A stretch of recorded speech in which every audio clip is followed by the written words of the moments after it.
കഷ്ടപ്പെട്ടുണ്ടാക്കിയ സ്വത്തെല്ലാം നേരത്തെ തന്നെ മക്കൾക്ക് പാർട്ടിഷൻ ചെയ്ത് കൊടുത്ത് കട്ടപ്പുറത്തായ ഒട്ടേറെ മാതാപിതാക്കളുടെ കഥ നമ്മൾ കേട്ടിരിക്കും. എന്നാൽ ഈ കൊച്ചു വീഡിയോ അത്രക്കാരെ കുറിച്ചല്ല.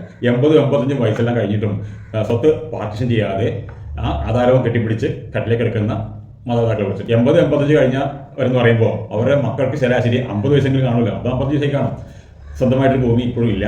അതുകൊണ്ട് അവർക്ക് ലോൺ എടുക്കാനോ ഒരു വീട് തട്ടിക്കൂട്ടാനോ പോലും കഴിഞ്ഞിട്ടില്ല. എന്നാൽ പിന്നെ ഒന്ന് വിൽപ്പത്രം എഴുതിക്കൂടെ? വിൽപ്പത്രം എഴുതാൻ ഇവർ തയ്യാറില്ല. എന്തായാലും മനുഷ്യൻ ജനിച്ചാൽ മരിക്കും. മരിച്ചു കഴിയുമ്പോൾ ആ ഡെത്ത് സർട്ടിഫിക്കറ്റ്, റിലേഷൻഷിപ്പ് സർട്ടിഫിക്കറ്റ് ഒക്കെ സംഘടിപ്പിച്ച് എല്ലാ മക്കളും കൂടി വന്നിരുന്ന് അത് ഈക്വലായിട്ട് ഡിവൈഡ് ചെയ്തു പോകും. അങ്ങനെ വീതം വെക്കപ്പെടുമ്പോൾ അവിടെ നീതി നടപ്പാവില്ല, നിയമം നടപ്പാവും. കഷ്ടപ്പെട്ടവനും കഷ്ടപ്പെടാത്തവനും സീതം വാങ്ങിച്ചവരെല്ലാം തുല്യമായിട്ട് ആ മക്കളെല്ലാം തമ്മിൽ വഴക്കുണ്ടാവും. അവരൊരിക്കലും അപ്പനും അമ്മയെ സ്നേഹിക്കാൻ പോകുന്നില്ല മരണശേഷം. ഈ വീഡിയോ അവർ കാണാൻ പോകുന്നില്ല, കേൾക്കാൻ പോകുന്നില്ല. പക്ഷേ കൊച്ചുമക്കൾ കൊടുത്തിട്ട് ആ അച്ഛൻ്റെ അല്ല അമ്മയുടെ ചെവി കൊണ്ട് ഇത് കേൾപ്പിക്കാൻ മറക്കരുത്. പ്രത്യേകിച്ച് രാത്രി ഉറങ്ങാൻ നേരത്ത് ഒന്ന് കേൾപ്പിച്ചു കൊടുക്കുക.